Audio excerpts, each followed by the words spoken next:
Assalamualaikum warahmatullahi wabarakatuh. Selamat datang ke kelas Bahasa Melayu bersama saya, Cikgu Nur Arif. Kita teruskan lagi pembelajaran kita dengan aktiviti mencari maklumat.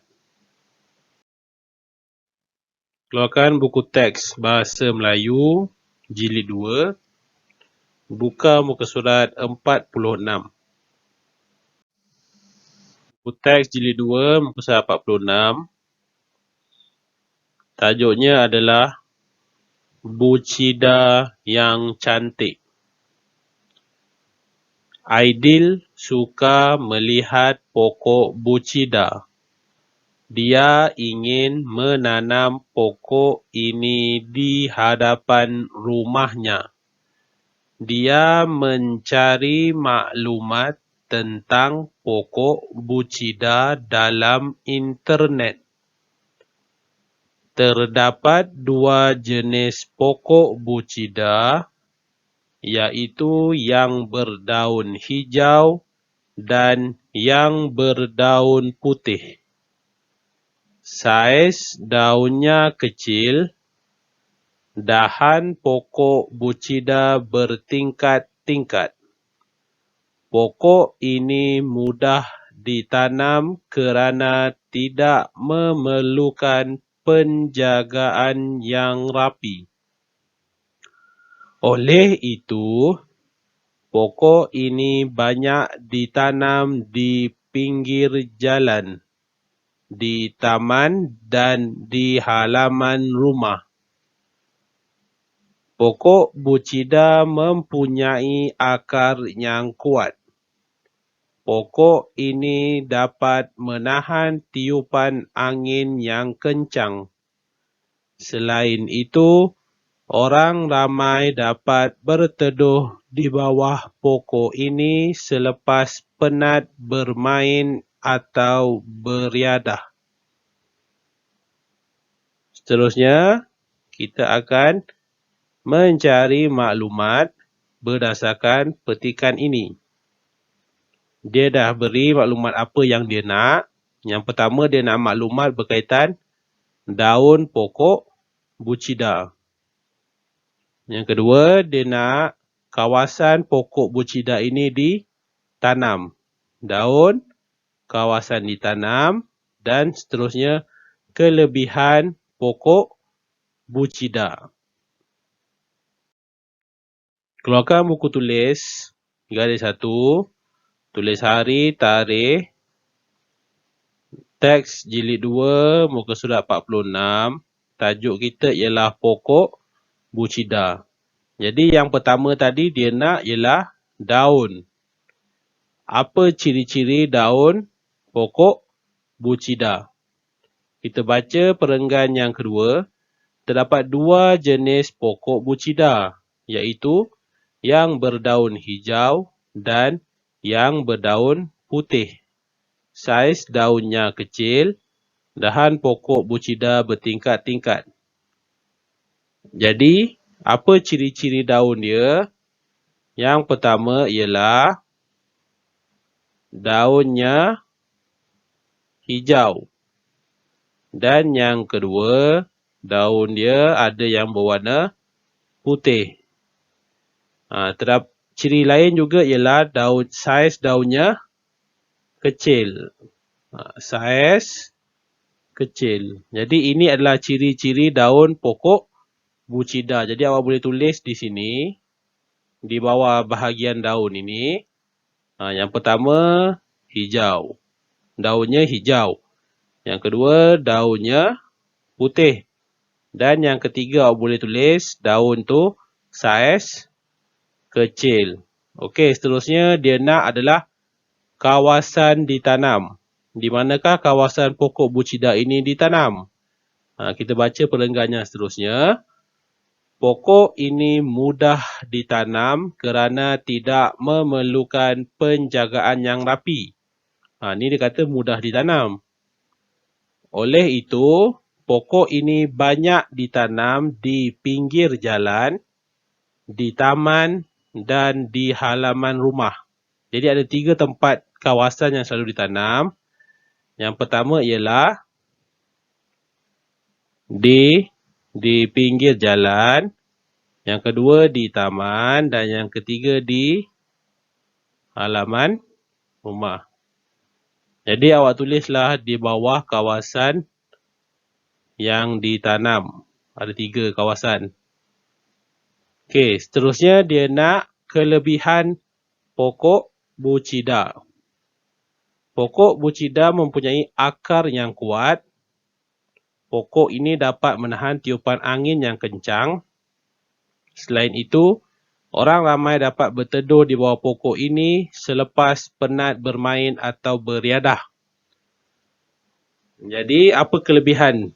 Apa yang ada pada pokok bucida ni? Pokok ni ialah mempunyai akar yang kuat. Apabila ada akar yang kuat, maka dia dapat menahan tiupan angin yang kencang. Dia dapat tahan tiupan angin itu sebab dia ada akar yang kuat. Menahan tiupan angin yang kencang. Lagi kelebihan dia boleh jadi tempat apa?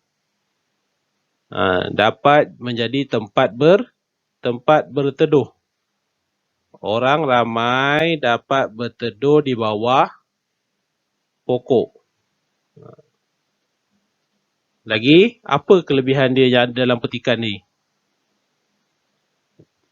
Satu lagi ialah pokok ini mudah ditanam. Itu pun kelebihan juga. Orang suka tanam dia sebab dia mudah ditanam. Jadi awak boleh tulis ada 3 ataupun 4 ni. Pokok bucida yang pertama ialah mempunyai akar yang kuat. Lepas tu awak boleh pilih jadi tempat berteduh dan juga mudah ditanam. Latihan yang seterusnya ialah buku aktiviti jilid 2.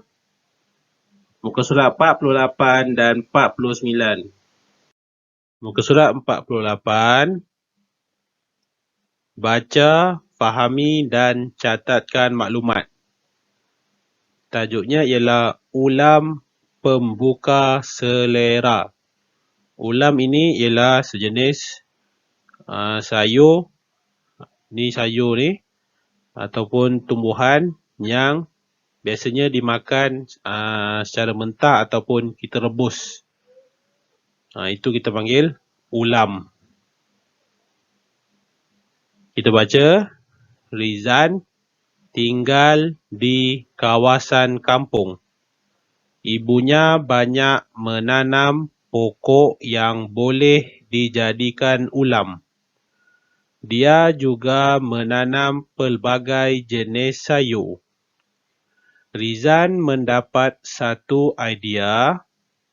Pada suatu hari, dia dan ibunya memetik pelbagai jenis ulam. Semua ulam itu dijual di tepi jalan di hadapan rumahnya. Di hadapan longgokan ulam itu diletakkan nama ulam dan cara masakannya. Jadi, pembeli dapat mengetahui maklumat tentang ulam tersebut. Antara ulam yang dijual ialah pucuk beka. Pucuk ini direbus sehingga lembut. Pucuk beka ini boleh dimakan bersama dengan budu. Pucuk ini juga boleh dimakan mentah. Seterusnya, mereka menjual jering. Jering boleh dimasak kari atau dimakan mentah. Selain itu, petai juga dijual oleh mereka. Orang ramai suka makan petai rebus dan petai jeruk. Rizan menggunakan wang hasil jualan itu untuk wang sakunya ke sekolah. Selain itu, dia menyimpan wangnya di bank. Surat 49, maklumat yang dia nak ialah yang pertama, cara jualan. Yang kedua, jenis ulam dan cara masakan. Dan yang ketiga ialah cara wang itu dibelanjakan. Jadi biasanya kalau dia minta ni, dia akan minta ikut perenggan lah. Kita lihat cara jualan. Cara jualan ni ada pada perenggan 2 dan perenggan 3. Jadi ni perenggan 3. Perenggan 2 tadi dia dah jual di tepi jalan di hadapan rumahnya. Jadi tambahan lagi di perenggan yang ketiga, di hadapan longgokan ulam itu diletakkan nama ulam dan cara masakannya. Jadi cara jualan dia di tepi jalan satu, seterusnya diletakkan nama ulam dan diletakkan cara masakannya ataupun cara ulam dimasak. Itulah cara jualan Rizan. Seterusnya, jenis ulam dan cara masakannya. Yang pertama dia bagi pucuk beka direbus dan dimakan bersama dengan budu. Jadi pucuk beka ni ialah nama ulam, pucuk beka. Cara masakannya ialah direbus atau dimakan dengan budu. Okey, jadi nombor 2, kita tengok perenggan yang seterusnya. Antara ulam yang dijual ialah pucuk beka. Pucuk ini direbus sehingga lembut. Ni dah tulis kat sini, pucuk beka. Lagi, nama ulam lain ialah menjual jering. Jering ni pun adalah nama ulam, jering. Okey, jadi bagaimana jering ni dimasak? Awak boleh tulis di nombor 2. Jering boleh dimasak, kari atau dimakan mentah. Ini jawapan nombor 2. Dan seterusnya nombor 3, nama ulamnya ialah petai. Petai ni ialah sejenis ulam. Jadi petai, cara masakannya, petai boleh direbus ataupun dibuat jeruk. Sebab dia kata orang suka makan petai rebus ataupun petai jeruk. Jadi awak boleh tulis di sini petai, piruk besar, petai.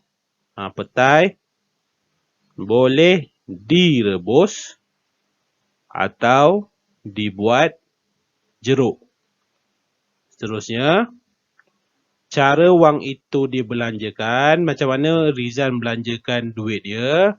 Macam mana dia uruskan? Yang pertama, dia guna duit dia untuk apa? Ada 2 ni. Yang kedua, dia tak guna tapi dia uruskan dia buat apa dengan duit dia. Okey, satu ayat ni ada satu isi. Rizan guna duit dia untuk apa? Kemudian selain itu maknanya selain daripada gunakan, dia buat apa dengan duit dia. Awak boleh tulis 1 dan 2. 1 buat apa, 2 buat apa. Okey, itu sahaja daripada saya pada hari ini. Sekian, terima kasih.